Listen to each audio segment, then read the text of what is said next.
Kasi wala na kayong ginawa kundi magbangayan eh. Saan napupunta yung pera? Injustice kayo. Kayong mga tiwali, dapat bumaba na dyan. Dapat po unahin ng ating gobyerno kung paano makakatulong sa taong bayan. Tigilan na po corruption. Unahin po nila ang kapakanan ng mamamayang Pilipino at hindi po ang sariling kapakinabangan. Walang kwenta ang gobyerno natin, walang kwenta.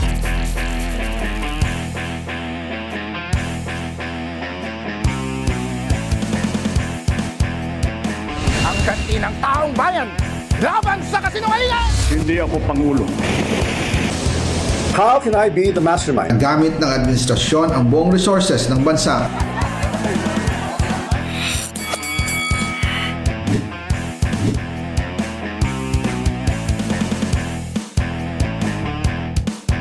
Respa!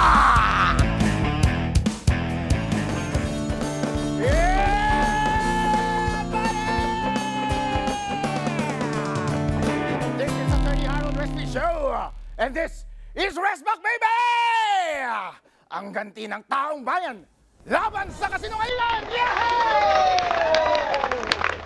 Alam niyo ba kung bakit Resback ang pangalan ng show na ito? Kasi sa dami ng balitang nakakagalit, sa dami ng pangakong nakako, hindi na pwede yung kimit-palikat lang. Kailangan natin ng Resback! Yeah! Resback ng katotohanan. Resback ng katatawanan. Resback ng taong bayan. Ako si Atty. Harold Respicio, the most vicious vice mayor in the Philippines, baby! Hindi ako news anchor. Hindi ako komedyante. Abogado ako. At trabaho ko, maghanap ng butas. Wow! Magaling ako dyan. Ngayong gabi, hahanapin natin ang butas sa sistema. Welcome sa Resback, baby! Woo! Alright. At ngayon, simulan na natin. Yeah, buddy! Natapos ni Pangulong BBM ang kanilang ikalimang State of the Nation address. Umabot ito sa humigit kumulang ng 1 oras at 25 na minuto ang talumpati. Wow, naramdaman nyo ba yon? Ang haba, no? Ito ang itinuturing na pinakamahaba niya mula noong magsimula ang kanyang termino. Narito ang pangunahing highlight at direktiba ng Pangulo. Number 1, accountability at anti-corruption. Imbestigahan ng flood control at issue sa Kamara. Binigyan din ang mga kasong isinampa kaugnay ng flood control projects anomaly. Sinuportahan din niya ang investigasyon at pagsampa ng kaso ng Ombudsman laban sa mga nasasangkot at last At ang mensahe ng Pangulo ay Hindi ako Pangulo. ng aking pamilya, Hindi ako Pangulo. ng aking kaibigan. Ako ay Pangulo ng Pilipinas. At ang tungkulin niya ay sa taong bayan. Alright, yeah buddy, that's nice, that's nice. Sir, I think it's time na simulan na natin ang pagsampa ng kaso sa mga nagnakaw ng pera ng taong bayan. Sino po ang ikukulong natin? Si Zaldico? Si Romualdez? Ano po ang ebidensya na pakikinggan natin? Yung sa 18 Marines. Ang hinihiling po ng taong bayan ay huwag niyong gawing state witness ang kanilang itinuturo. Huwag niyo po sanang ikulong ang mga nagsasalita. Nasaan na po kaya yung mga nagsasalita ngayon? Nasaan na po ang nagpasimuno ng Blue Ribbon Committee? Nasaan na po yung magaling na nagtatanong sa Blue Ribbon Committee? Nandun ba siya sa impeachment trial? Yun ang hinahanap natin ngayon. Si Senator Marcoleta nasa kulungan. Kung sino pa yung nagpapasimuno, siya pa yung nasa kulungan. Pero ngayon po, hinihintay na po ng taong bayan, Mr. President. Umpisahan nyo ng magpakulong ng mga nasasangkot dahil ang tagal nang nagsasalita ang taong bayan at last, sir, simulan nyo na sila ay panagutin. Hindi lamang ang mga nagsasalita laban sa korupsyon, baby! Woohoo! Alright. At ang susunod na balita, nababawing pondo umabot sa humigit kumulang ng 25 bilyon ang pampublikong pondong na-freeze o recovered, habang higit 800 million na ang naibalik sa Bureau of Treasury. Wow! First time po nating narinig yan. Kailan po ba kayo nakarinig ng isang gobyerno kung saan ang mga nagnakaw ay pwedeng magbalik agad-agad bago pa sila kasuhan? pwede kayong mag-negotiate, pwede po kayong mag-compromise. Tama kaya yun? Tama kaya yun? Sang-ayon ba yun sa batas? First time ko po makarinig ng ganyan proseso. Alright. Bawat gastos sa kuryente at EPIRA reform, tanggalin ang systems loss charge. Panawagan ng Pangulo sa Kongreso na amyendahan ang Electric Power Industry Reform Act para ipagbawal ang pagpapasa ng system loss charges at VAT sa mga consumers. Alright, gawin po natin yan. Pero po, ang ganitong plano ni Presidente ay kailangan ang pagtulong ng Kongreso kasama na ang House of Representatives at ng Senate. Kailangan po natin gawin yan, Mr. President. Yeah, buddy! Alright, Sariling Kuryente Act. Isusulong ang pagpasa sa batas na magpapalawak sa paggamit ng rooftop solar at distributes generation. Yeah, buddy! Alright, ang ganda ng balitang yan Bawas buwis para sa workers at tulong sa bilihin. Tax exemption target. Hiningi sa Kongreso ang pagpasa ng batas para palawakin ang tax exception sa income tax sa mga kumikita ng 350,000 pababa kada taon. Well, kung titignan po natin ang SONA ni President BBM, ang dami niyang gustong gawin. At kailangan para ipatupad ang lahat ng ito na magpatupad ng batas ang Kongreso. Ang question lang po ay 4 na taon na po kayong nandyan sa inyong upuan, bakit in the last 2 years nyo lang naisip na gawin ang mga bagay na yan? Sa buong 4 na taon, Mr. President, ano po ang inatupag ninyo? Ano po ang inatupag ninyo? Dahil ang nakikita ko po sa ating balita ay ang gusto ng taong bayan ay gusto nilang mapanagot ang lahat ng nagnakaw sa ating flood control scandal. Naalala nyo po ba mga kababayan, ang 20 pesos na bigas na pangako ni BBM sa umpisa ng kanyang termino? Yeah, buddy! 4 na taon na po, wala pa pong nangyayari. Ngayon po ay ipinapatupad nila. Pero ang matutulungan lang po nito ay iilan sa ating mga kababayan. Maganda po sana kung mas marami sa ating mga kababayan ang makikinabang sa 20 pesos na rice na ipinangako ni BBM. Agrikultura at infrastruktura, modernisasyon, paggamit ng satellite monitoring, AI at solar-powered irrigation systems sa mga magsasaka. Alright. Parang ang ganda ng mga sinasabi ni BBM. Sana po ay matupad, sir. Naalala po ninyo, nung kanyang mga nakaraang SONA, sinabi po niya na marami na siyang naipatayo na flood control projects. Yun po ang mga highlight ng kanyang mga nakaraang SONA. Kaso nga lang po, ngayong taon ay lumabas na ang dami palang mga ghost projects sa flood control project. Pinaghahati-hatian nila ang ating budget at sabi ng mga reports ay trilyong-trilyong salapi ang naibulsa ng gobyernong ito. Kung titignan natin in isolation ang kanyang mga sinasabi, masarap pong pakinggan. Pero mas marami pong nasabi sa mga bagay-bagay na hindi niya nabanggit. Para po bigyan ko kayo ng konteksto, ang annual budget po natin ay 6 trillion pesos. 6 trillion pesos po. Hindi po niya binanggit doon kung how much of that 6 trillion pesos went into actual service. So sa mga binanggit niya po na mga successful na programa na kanyang ginawa, magkano mula sa 6 trillion pesos ang nagastos para dito at gaano ka-efficient ang ating gobyerno. Kaya po nahihirapan ang ating taong bayan na husgahan ng kanyang performance dito sa napakahabang SONA na ito dahil marami pong nabanggit na mga successful na programs pero wala tayong framework against which to judge yung performance ng ating presidente. Inuulit ko po, 6 trillion pesos ang budget para i-implement ni BBM sa isang buong taon.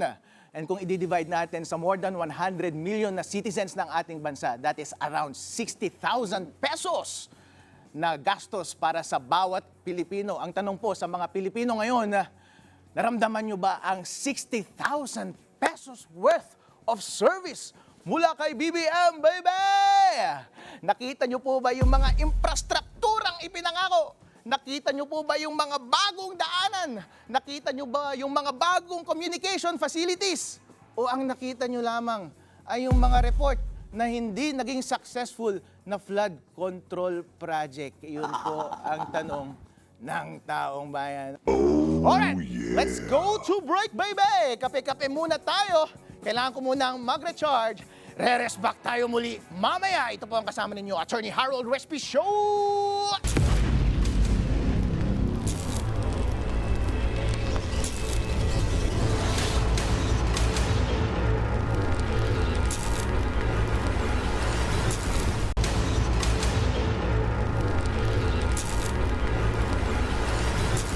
Dapat po nilang itigil ang korupsyon, panlilinglang at ang mga pagnanakaw nila sa ating bansa sapagkat ang unang naapektuhan ay ang mga ordinaryong mamamayang Pilipino. Naramdam ko ang nagiging hirap ng mga mamamayan. Number 1 po yun sa transportasyon natin na minsan konting ulan lang, hirap na tayo makasakay dahil baha ang mga karsada. Dapat po pagtuunan natin ng pansin yung flood control. Ano po, dapat po yun po ang unahin natin. Ang taxes, ang VAT na patuloy na nagpapahirap sa taong bayan, ang mali-maletang pera na hanggang sa ngayon ang mga taong dapat managot ay hindi pa rin po nananagot. Ang pangungurap ninyo dapat itigil na yan dahil kami nagiging kawawa. Utang natin sa ibang bansa, punong-puno na. Malaki hanggang sa mga bata. Hanggang sa mga kapu-apuhan namin, hindi na kaya magbayad. Nagdudusa kaming lahat dyan. Mahiya naman kayo sa mga sarili nyo. Walang kwenta ang gobyerno natin, walang kwenta. Ikulong ang dapat ikulong. Ay pakawalan yung mga hindi dapat na nakakulong. Panagutin ang dapat panagutin. Oh, and we are back in Rest Back. Ang default po ng government ay kapag nakaramdam yan ng pera, binigyan mo ng pera yan, malaki po ang temptation na manakaw dahil wala pong nagbabantay. At kapag hindi po nagbabantay ang taong bayan at pinapatahimik nila lahat na nagsasalita at kinakasuhan, sila po ay habang buhay ng magnanakaw. Kaya mga kababayan, yan po ba ang nakita ninyo sa bansang Pilipinas? Yun po. Tingnan po ninyo itong mga project na ito. Ang dami na namang pangako at ang dami na namang involved na pera. Oh no! Pero po, pagdating sa implementation, mababantayan ba natin sila? Yung mga iilang nagsasalita, nasa kulungan na. Yun po, kaya ang taong bayan po mahina. Kahit hindi natin sa kanila may explain ng mabuti yung mga itong bagay-bagay, nararamdaman po nila na kapag ang publiko ay wala ng tiwala sa ating gobyerno, ay may hirapan po natin silang kumbinsihin na itong programang mga ito ay may implementa ng mabuti for the rest of the year or next year. Well, again, tingnan po natin next year kung lahat ng mga bagay na ito ay mapapatupad nila. Kasi so far, BBM, sa iyong mga nakaraang SONA, ay parang wala kaming naramdaman eh. Wala po kaming naramdaman, alright? Yeah, pare, punta tayo ulit sa isa pang pangako, bye-bye. Ito, exciting ito. West Philippine Sea, binanggit din ni BBM. Muling pinagtibay ang pagdepensa sa soberanya ng bansa. Alright, yeah, buddy. Itong mga topic na ito ay paulit-ulit na lamang po kapag ikaw po ay presidente ng Pilipinas. Sabi ko nga sa aking kaibigan, hindi po kailangan talagang maging sobrang galing ka kapag ikaw ay nasa public service. Hindi mo rin kailangan na sobrang competent ka or meron kang naaangking malaking intellect. Dahil po, ang intellect ngayon ay napakadali lamang kunin, lalo na't ang daming mga alalay ng ating mga public servant. Kaya po, minimum po sa kanila, na i-expect sa kanila, na matupad po nila ang kanilang tungkulin. Ngayon po, ano po ang kulang? Ang kulang po ay honesty. Ang kulang po ay intellectual competence. Ibig sabihin, maging honest ka sa sarili mo at sa pagpresenta mo ng sarili mo sa taong bayan. Dahil po napakalaking tukso ng iyong kapangyarihan. Nandyan po yan. Kaya yung pagtupad ni BBM sa West Philippine Sea, minimum po yan, gawin nyo po ng mabuti ang inyong trabaho. Alright, sir? Okay. At ang susunod na sinabi rin ni BBM, ang kauna-unahang spaceport at rocket launch ng Pilipinas. Spaceport sa Cagayan, sinabi na ang Cagayan Province ang napiling lokasyon para sa kauna-unahang spaceport ng bansa dahil sa strategic location nito malapit sa equator at sa Pacific Ocean. Alright. Yeah, buddy. Again, it begs the question, BBM, So, ibig sabihin po ba na ito, BBM, ay magkakaroon lang tayo ng thriving space program kapag ang government ang nag-initiate ng bagay na ito? Kasi po ang sinasabi ni BBM ay magkakaroon daw ng space launch dyan sa Cagayan at ang research nila dito sa ating space program ay gawa rin ng ating government agency. Ngayon, titignan po natin yung mga successful space programs sa ibang bansa. Ang pinaka-remarkable po ay ang Amerika. Ang makikita po natin sa kanila ay thriving po ang kanilang space program dahil makikita po natin ang SpaceX ni Elon Musk at makikita natin yung kay Jeff Bezos. Yeah, buddy! And kung makikita po ninyo, ang mga taong ito ay hindi government officials. Hindi po sila government agency. Private capital po ang nag-fund sa kanila at lahat ng initiative and research ay nanggaling sa kanila. Pero ano po ang pagkakaiba nila sa Philippines? Number one po, yung NASA po, ang budget po ng NASA sa Amerika ay napakaliit lamang kumpara sa private funding para sa space program ng Amerika. Kaya sila thriving is because of private funding and private initiative. And because meron po silang regulatory environment doon na nag-aalaw ng pag-flourish ng mga space programs sa kanilang bansa. Dito po sa Pilipinas, kung ang sasabihin lang ni BBM ay magiging successful ang ating space program kapag in-initiate ito ng government through the Space Research Agency ng ating gobyerno, medyo hindi po ako positibo dyan sa bagay na iyan. Nung pumunta po ako sa ibang bansa nung unang panahon, nung kabata-bataan ko pa, kapag naipag-usap ako sa mga kapitalista sa Amerika, pag sinabi ko, galing ako ng Pilipinas, sabi nila, what's the Philippines? Hindi po nila alam ang Pilipinas dahil wala pong nanggagaling na pera mula sa Pilipinas. Kapag nag-uusap-usap po sila ng kapital doon, nag-uusap-usap sila at least tens of millions of US dollars, hundreds of millions, billions of US dollars. Yun po ang kailangan para magkaroon ng thriving space program. Meron po bang pera mula sa mga Pilipino para sa mga bilyong-bilyong US dollars na required para magkaroon ng development sa ating space environment?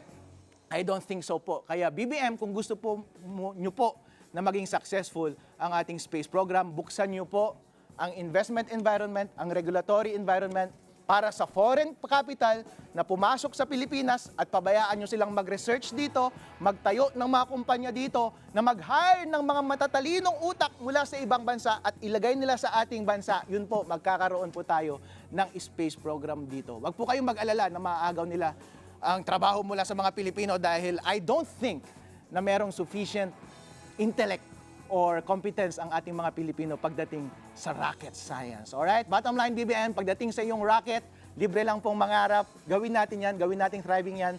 Pero po, i-implement ninyo ng mabuti. I think mag-uumpisa po yan by amending yung environment natin ng foreign investment dito. Sa paghikayat natin ng foreign talent dito, baguhin ninyo yung mga regulasyon ng Bureau of Immigration para makuha natin yung mga magaling na scientists. Magbase sila dito, bigyan natin sila ng holidays sa tax para hindi sila magbayad ng tax at bigyan natin sila ng sufficient leeway sa pagpapatayo ng mga space infrastructures dito sa Philippines. Ang kailangan po dyan, mga kababayan, ay yung cooperation din ng ating mga local government units. Kasi po itong mga mayor natin at governor natin at ating mga bureaucrats dyan sa local government ay wala naman silang alam sa rocket science. Ang alam lang nila ay puro padulas. Kapag magpapatayo ka ng isang negosyo sa probinsya, dahil dumadaan na rin po yan sa akin kasi galing po ako sa private sector. First time ko pong maging public servant. This term po bilang vice mayor, meron pong gustong magpatayo ng hardware sa aming bansa, ay sa aming bayan. Tapos iniisip ko po, kapag ako po kasi ay nagpapatayo ng bagong office, meron kaming pinatayong bagong office lang dito sa BGC, sa aking lumang negosyo, kaya naming ipatayo yun ng 2 buwan kapag makuha mo kaagad yung permit. Eh doon sa aming bayan, para lang magkaroon ng approval doon sa location hanggang ngayon. Last year pa po, yung application hanggang ngayon wala pa din. Kaya BBM, kausapin mo yung mga taga-LGU na bilisan po nila ang pag-approve. O kaya naman, i-suggest mo sa Congress na gumawa ng batas na ma-fast track yung lahat ng process ng pag-import at pagpapatayo ng mga itong facilities sa Cagayan o sa ibang lugar pa sa Pilipinas. Alright, BBM? Hindi lamang po yan para sa isasalita ninyo na magkakaroon tayo ng rocket launch, ha? Alright. Alright, let's go to break, baby! Re-rest back tayo muli mamaya. Ito po ang kasama ninyo, Attorney Harold Respi Show!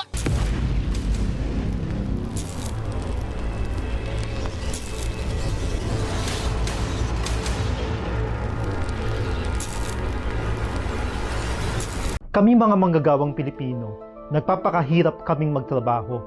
Halos malaki na yung kinakalta sa buwis. Pero wala kami napapala. Ultimo yung 85 pesos na wage hike na sinasabi ng administrasyon, hindi pa nila magawa-gawa. Anong nangyayari? Hanggang dito na lang ba tayo? Papaasahin na lang ba kami? Kayong mga tiwali sa gobyerno, simula pa lamang na nagtaas ang gasolina, mga diesel, mga bilihin, ito ay napakahirap sa mga mamamayang Pilipino, lalo sa mga ordinaryo kagaya namin. Isa sa mga nagpapahirap sa amin ay malimit na pagbaha. Kahit sa simpleng pag-ulan ay bumabara na sa dulot ng blood control scandal na hanggang ngayon ay wala pang napapanagot. Ikulong na yung may mga sala, hindi yung ikulong yung nagbubunyag ng mga katotohanan. Dapat uminto na sila sa kanilang ginagawa. Hindi na sabihin na bendalo. Dapat ipatubad natin ang tamang batas. Yun. Respect!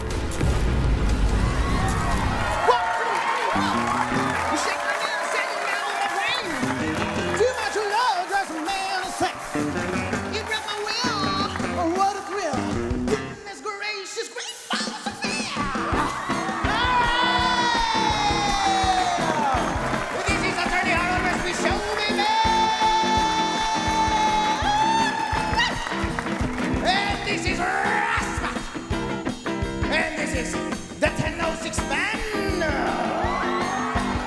And we have a live audience para mag-participate tayo sa ating kantil laban sa kasinungalingan! At mamaya pagkatapos ng ating programa, may kita niyo ulit si Attorney Harold Respicio kakanta kasama ang 1006 Band. Yes!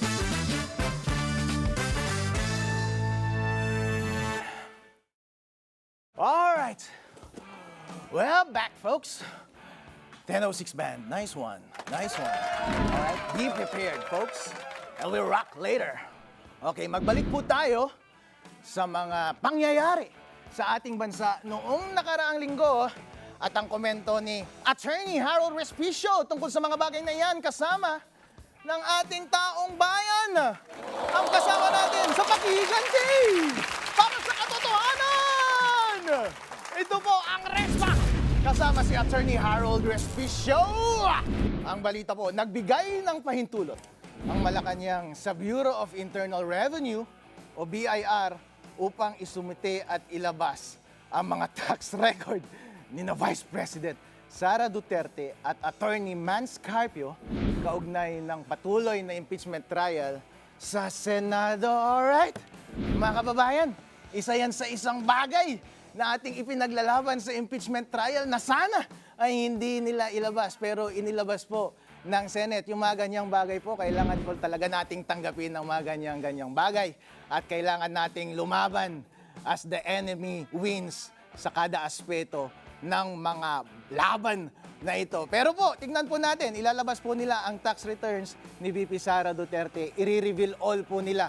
Ang tanong po, kapag nailabas po nila ang mga impormasyon na ito, sapat na po ba na magkaroon tayo ng conclusion pagdating sa pagkalap daw ng ill-gotten wealth ni VP Sara Duterte? Tingnan po natin. Kasi po, ang teorya po nila ay ill-gotten daw yung wealth ni VP Sara Duterte kapag hindi daw naipaliwanag sa SALN at magkaiba yung net assets, liabilities, and net worth sa SALN. Sabi nila masyadong lumaki. Pero hindi na ipaliwanag doon sa mga tax returns, sabi nila ay ill-gotten wealth daw po. Pero sabi po ng palasyo, sabi ni Auntie Claire, ang naturang clearance mula kay BBM ay bilang pagtalima sa subpoena na ipinalabas ng Senate Impeachment Court. So tignan po natin yan. Pero po, yung teoryang ganoon ay nanggagaling po yan sa forfeiture law na ginagawa ng ating ombudsman. Kasi po meron tayong batas sa Pilipinas na nagsasabi na kapag ang isang public official ay nagkamkam ng yaman na hindi na ipapaliwanag ng kanyang legitimate source of income, ay automatic ill-gotten at pwedeng i-forfeit. Pero tandaan po ninyo, ang framework ng batas na iyan ay specific doon sa forfeiture proceedings na iyon. Therefore, yung presumption na ill-gotten wealth iyon at pwedeng i-forfeit ay pasok lamang kapag ito ay nasa loob ng korte at yung nature ng proceedings ay forfeiture ng ill-gotten wealth. Ang tanong po ay, applicable ba yung legal framework na yan sa impeachment?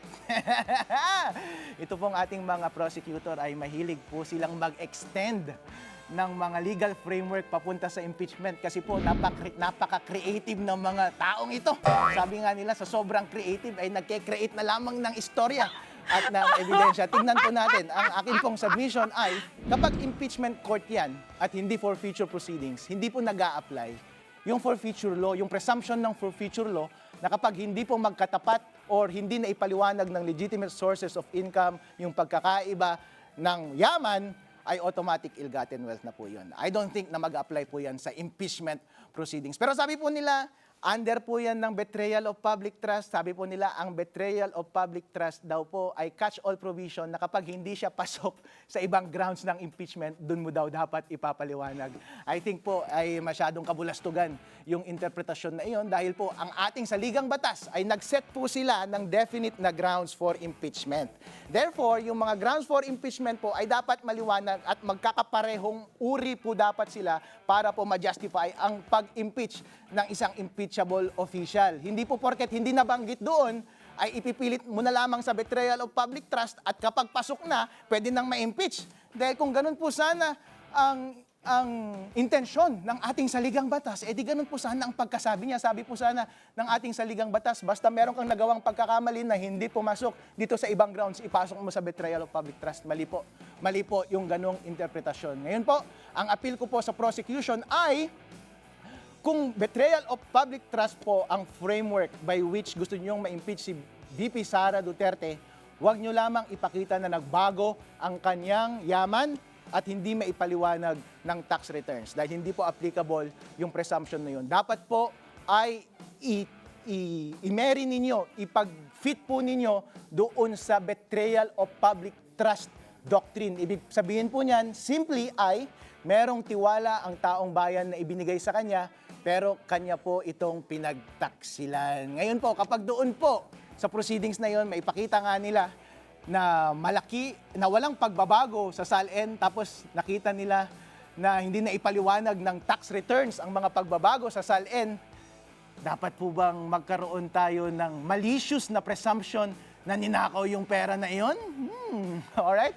Tandaan po natin na ang burden ng pag-prove ng guilt dito sa impeachment court ay nasa shoulders ng prosecution. At sabi nga ni Senador Defensor noon, ang burden of proof dyan ay less than proof beyond reasonable doubt na applicable sa mga criminal cases, pero higher than substantial evidence. So, ibig sabihin po, hindi po sapat na mag-rely lamang kayo sa prima facie presumption na ninakaw yung pera. Dapat po, meron kayong positibong ebidensya na ninakaw talaga yung pera.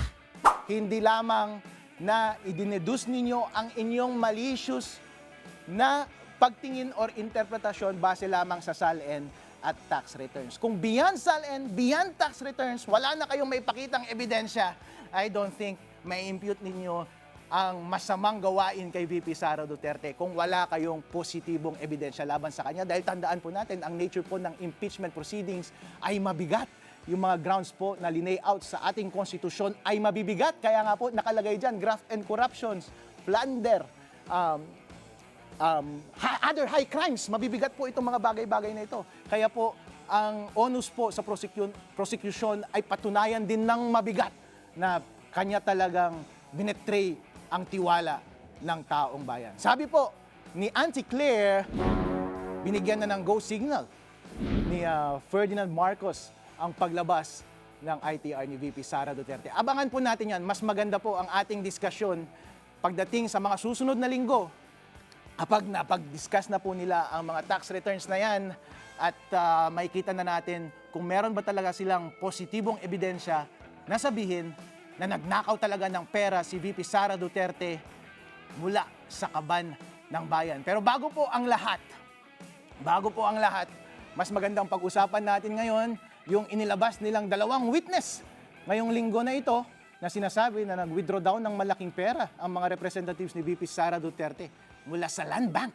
Yeah, buddy. Alright. Pinalabas na ng Senado ang utos kaugnay ng Article 2 ng impeachment complaint na tumututok sa usapin ng sinasabing unexplained wealth at mga pampublikong deklarasyon sa Statement of Assets, Liabilities, and Net Worth. Alright, mga kababayan, kapag nakita na po natin itong SALN na ito, kapag nakita na po natin ang tax returns na ito, kailangan po tayong merong disiplina sa ating pag-iisip. Huwag po tayong malisyoso.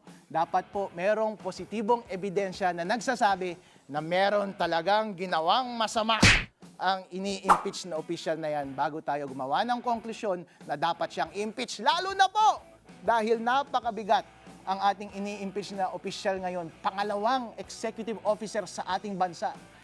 Binoto overwhelmingly ng 32 million na Pilipino. Kaya po para ating kontrahin ang mandato ng ating bansa, ang mandato ng 32 million, hindi po pwedeng basta-basta chismis lamang. Mula sa SALN at mula sa tax return natin i-derive ang ating konklusyon pagdating sa guilt or innocence ni VP Sara Duterte. Yeah, buddy! Alright, maganda ba yung discussion na yan? Alright, mamaya po pag-usapan natin ang iba pang pangyayari doon sa impeachment trial at iba pang mga pangyayari sa ating bansa. Break muna tayo, guys. Sabi ko nga sa aking ex-girlfriend, break muna tayo. Babalik si Harold Respicio para sa Rest Back.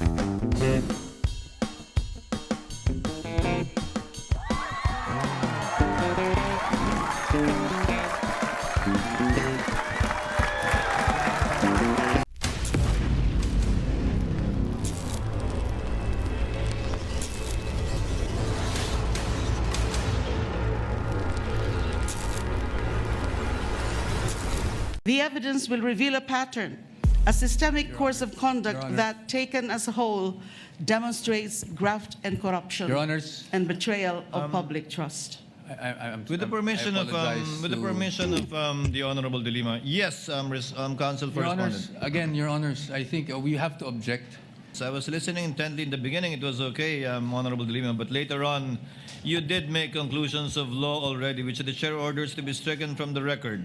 Ang dami pong malalampasan sa aking opening statement because Yes, this is supposed to be an again, overview it is the of the court's case, position, the overview of the evidence. to let the witnesses speak, not the counsels, insofar as the evidence is concerned or conclusions of both fact and law. Kindly wind up, Honorable De Lima.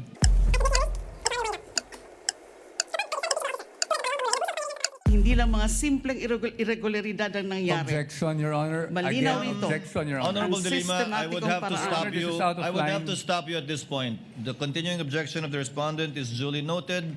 I would have to stop you at this point. And I have to my stop due now. apologies, but kindly call your witness already. Thank you, Your Honors. I submit. Thank you very much. Oh, and we're back in Rest Back to Congressman Leila De Lima, baby. Sa kanyang opening statement, ang tanong po ng ating mga kababayan, allowed po ba ng impeachment court and impeachment rules ang mga ganyang opening statements and closing statements na argumentative? Ang sagot po ni Attorney Harold Respicio ay hindi po. Hindi po allowed ng impeachment rules at hindi rin po allowed ng rules ng korte yung mga ganyang opening and closing statements unless inalaw po yan ng judge. Kung babasahin po ninyo ang rules of court, ang impeachment rules, wala pong provision doon na nagpro-provide ng panahon para opening and closing. Ganon din po ang rules of court.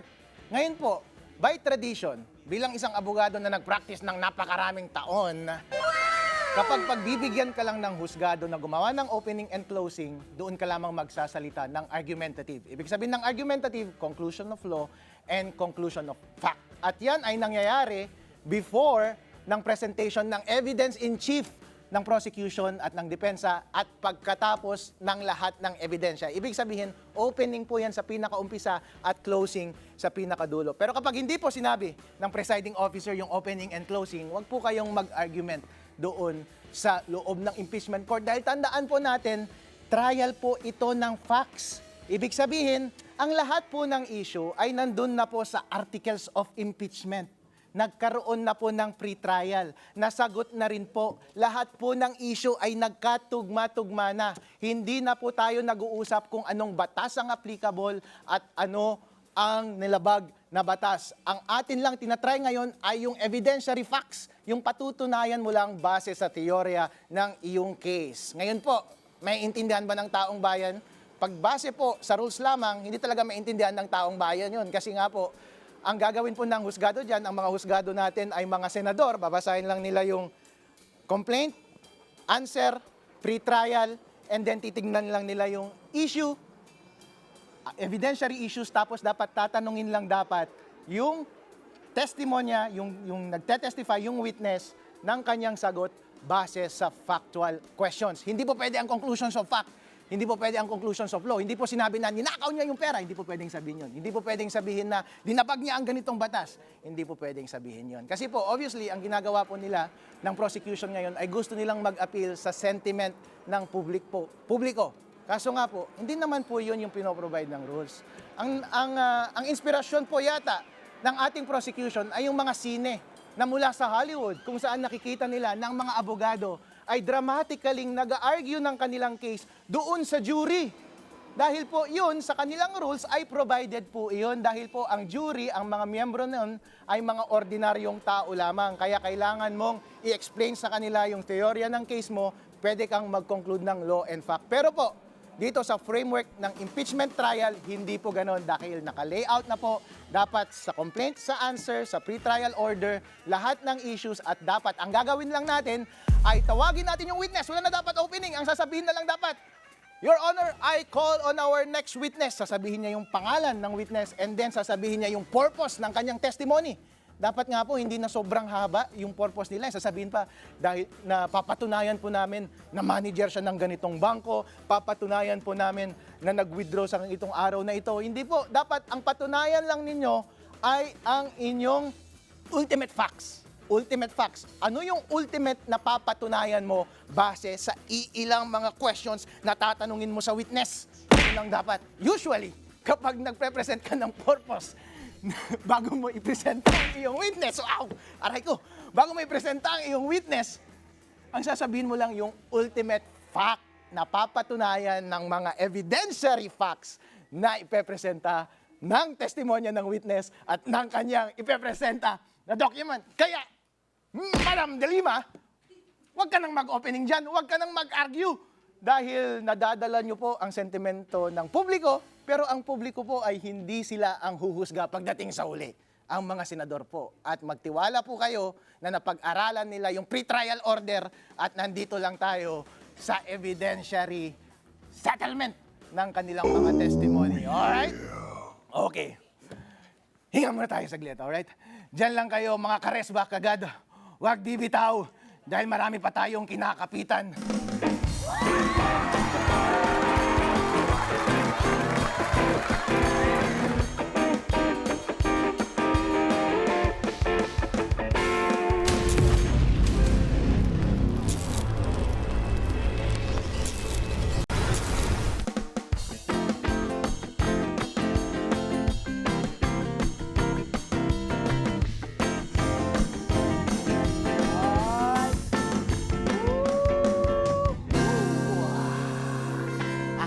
And that's the 10:06 band, folks.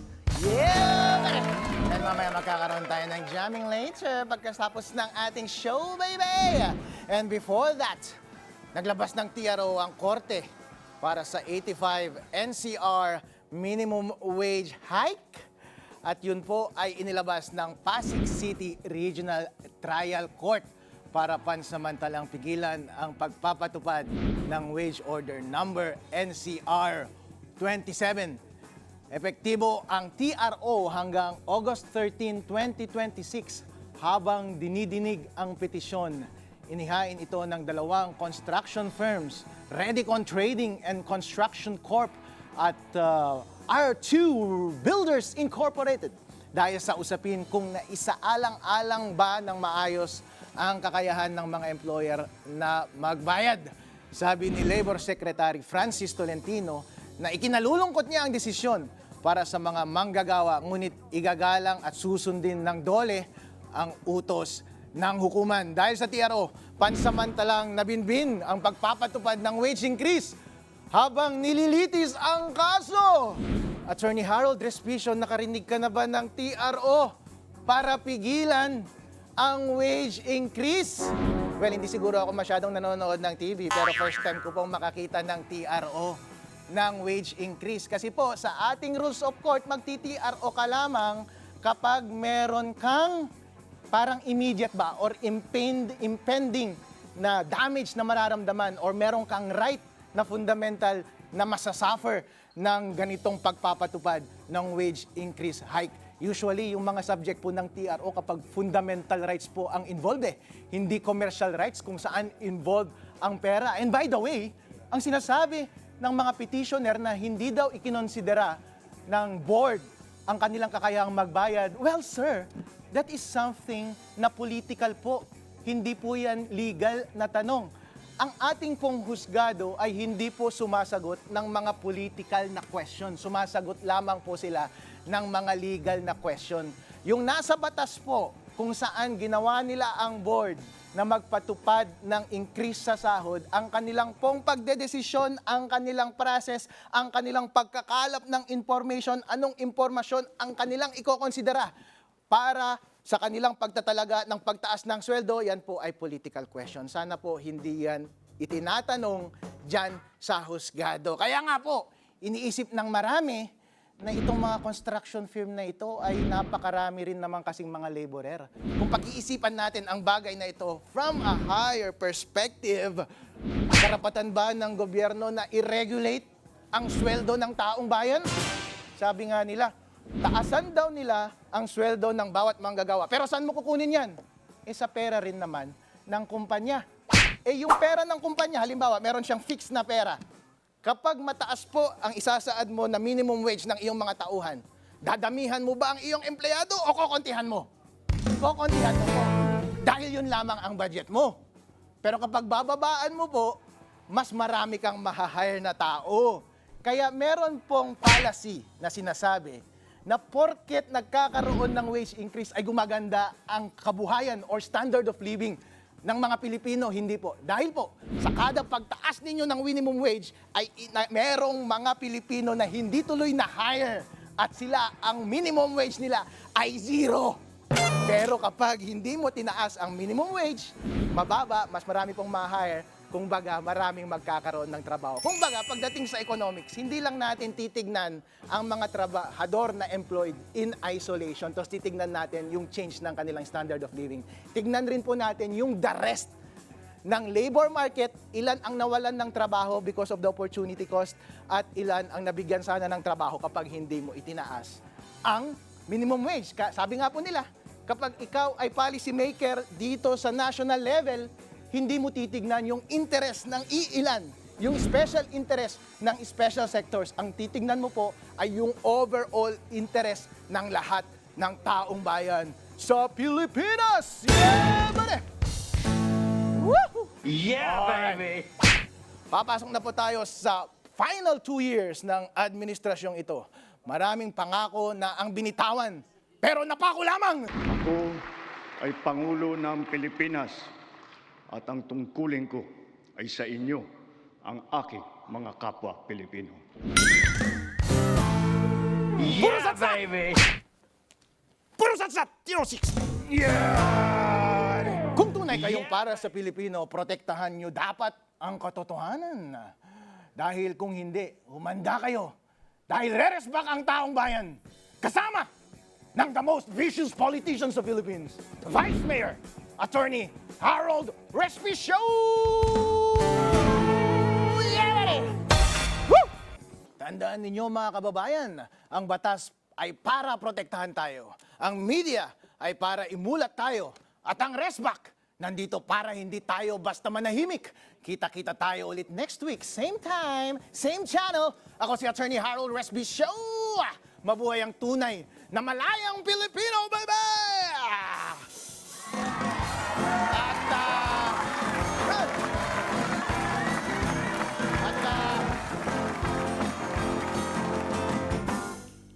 Para sa aking mga kababayang Ilocano, agpakadaak kanyayo amin amo. Mabuhay dagiti ng ingisin!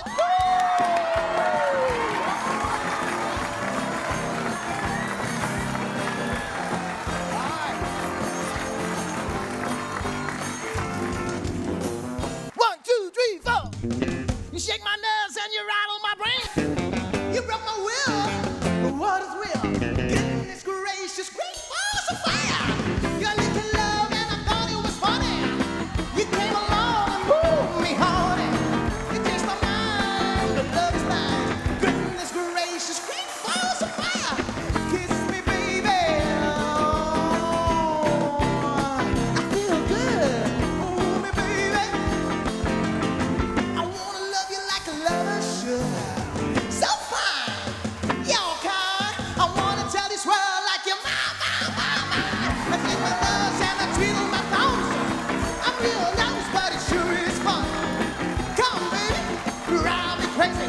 Goodness gracious, great balls of fire. All right. Thank you so much, everyone. Thank you, starting audience. Thank you sa 10:06 bang, baby. At ito si Attorney Harold Resby Show. Abangan niyo ulit ako next week. At re-resbakan natin ang lahat ng nagpapakalat ng fake news. At tayo ang ganti sa lahat ng kanilang mga kasinungalingan.